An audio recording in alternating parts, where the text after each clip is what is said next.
질문도 많이 나왔던 건데, 이거 답변 드리자고 하면은 그거랑 똑같아요. 그 미스터 W님이 말씀하신 거는 뭐와 같냐면은, 그러니까 트랜잭션을 하나만 놓고 봤을 때 맞는 얘기예요. 하나만 놓고 봤을 때. 왜냐하면은 송금 하나 처리한다고 해볼게요. 100만 달러예요. 좀 양을 크게 잡죠. 100만 달러. 100만 달러입니다. 나 송금을 합니다. 그러면은 예를 들어 미국에서 멕시코 보낸다고 하면 미국 쪽에서 사겠죠. 비트렉스 같은 데나 비트스냅에서 사고, 그거를 이제 멕시코 거래소인 비소로 넘긴 다음에 거기서 팔 거 아니에요. 그럼 사실 사고 팔았으니까 그냥 매수만 있으면 또 모를까 매도도 있는 거잖아요. 그러면 원위치 아닌가, 이런 의문이 드시잖아요. 근데 아까 얘기했듯이 이런 생각은 이 경우에만 해당돼요. 트랜잭션, 송금 트랜잭션이 하나일 때만 가능한 얘기예요.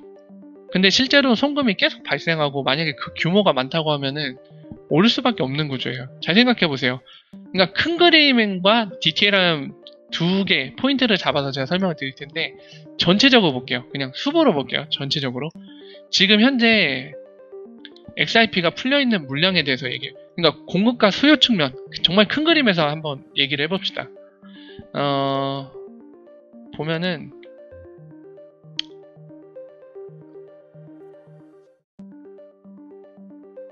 자, 여기 나와있죠. 공개가 돼 있는 내용이기 때문에. 자, 여기 보시다시피 2018년 10월 21일 기준입니다. 여기다 적을게요. 2018년 10월 21일 기준으로는 시장에, 그러니까 리플사가 갖고 있지 않고 에스크로에 잡혀있지 않은 물량, 제일 정확하게 얘기하는 건 그거예요.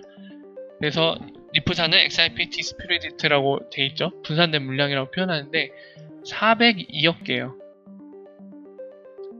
그러면 현재 기준으로, 더 정확히 얘기하면 2018년 10월 21일 기준으로 시장에서 공급된 물량은 402억 개라고 볼 수 있습니다. 그렇죠? 하지만은 현실적으로 엑스라피드 쓸 때 기준으로 보면은 엑스라피드는 오로지 2개 거래소를 사용하잖아요. 송금할 때. 예. 근데 큰 그림이니까 이거는 이따가 하죠. 이따가 하고, 큰 그림 기준이니까 이거는 나중에 디테일한, 정말 국한되어 있는 지역적인 부분 포인트로 볼 때 그 뷰에서 말씀을 드릴게요. 일단 큰 그림 보니까 공급과 수요 측면에서 보죠. 402억 개인데 여기에 대해서 수요는 바로 송금이잖아요. 송금으로 쓰는 거. 이 물량을 쓰려는 수요죠. 근데 이 공급은 항상 특정 시점에는 고정에 가까운데, 수요, 송금하려는 이게 늘어나면 어쩔 수밖에 없을까요? 수요 공급 측면이잖아요. 이거는 경제 논리. 수요는 계속 올라갈 수 있어요. 실시간적으로. 물론 이제 엑스라피드를 쓰려는, 엑스라피드를 통해서 송금하려는 그 고객들이 많이 늘어야 되죠. 근데 이 조건만 충족돼서 늘어난다고 했을 때는 공급은 그대로인데 수요는 늘어나요. 그럼 가격이 오를 수밖에 없어요. 수요와 공급, 그런 경제 논리의 큰 그림에서 봤을 때. 그러면 이거는 뭐 여기에 대해서도 뭐 다른 생각을 갖고 계신가요? 제가 궁금한데.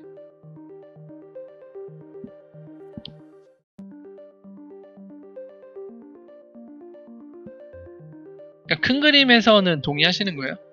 미스터 원님, W님? 이것도 설명드렸던 건데, 확실히 이분은 제 방송을 많이 안 보신 게 티가 나죠. 이거 얼마 전에도 설명드렸던 건데 한 번 더 설명드릴게요. 큰 그림은 동의하시죠? 혹시 다른 생각을 갖고 계시면 좀 얘기를 해주세요. 논의를 해보면 좋을 것 같아서. 진짜 확실히 그게 있다. 다들 수준이 진짜 많이 올라가 있는 것 같아요. 여기 계신 분들은 진짜 많이들 알고 계시고, 그러니까 되게 많은 생각들을 갖고 계시고 깊이 있게 보시는 것 같아요. 확실히. 네, 큰 그림 동의하시죠? 그러면 이제 지엽적인 부분 갈까요? 어차피 미스터 W님도 말씀하신 게 이런 디테일한 부분에서 말씀하신 거잖아요. 그럼 디테일한 부분을 같이 보죠. 그림을 까면서 가죠. 그냥 엑스라피드. 네. 자, 이거를 보면 될 텐데요. 자, 그러면은 이제 USD, 멕시코 이렇게 존재를 하죠. 자, 그럼 문제는 뭐냐면은 모두가 알고 있어요. 이 방에 계신 분들 이미 저랑 얘기를 나누셔서 아시는 분도 계실 테고, 아니면 혼자 생각해 보셔도 이미 충분히 그렇게 생각하셔서 아시는 분도 계실 테고, 그리고 다른 생각이 있으신 분들도 있으실 테고, 각자 갖고 있는 생각은 정말 다양할 거예요. 근데 이제 그런 부분들을 좀 디테일하게 논의를 해보죠.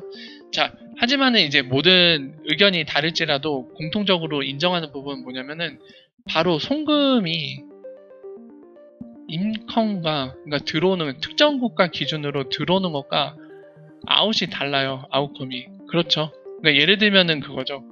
미국에서 멕시코 간에 이뤄진 송금은 이게 월등히 커요. 미국이. 그러니까 미국이 멕시코로 보내는 게 월등히 큽니다. 그래서 얼마 전에도 어떤 분이 질문 주셔서 답변을 드렸는데, 이렇게 되면은 맞아요. 미스터 W님이 말씀하신 것처럼 이쪽에는 매수만 일어날 거고 이쪽에는 매도만 일어날 거예요. 엑스라피드 송금 트랜잭션만 볼 때는 그럴 수밖에 없죠. 이런 로직으로 작동하는데 이쪽이 월등히 많으면은 이쪽은 계속 매도만 일어날 거고 이쪽은 매수만 일어날 거예요.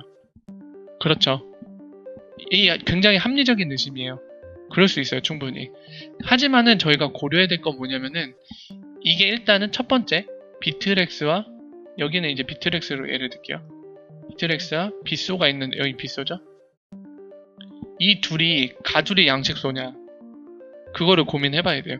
그러니까 가두리 양식이라는 표현을 썼는데 좀 더 풀어서 좀 품위있게 표현하면은, 그러니까 입출금 막아놓고 거래를 하는 혼자만의 세상을 꿈꾸는 거래소냐, 이 부분을 봐야 돼요. 근데 다행히 둘은 아닙니다. 서로 간에 XRP 입출금이 가능해요. 또 그게 가능하기 때문에 엑스라피드 쓸 수 있는 거죠. 그 얘기는 뭐냐면은, 확실한 거는 마켓 메이커들이 얼마든지 양쪽 거래소 옮겨 다니면서 거래를 할 수 있죠. 이동 가능이죠.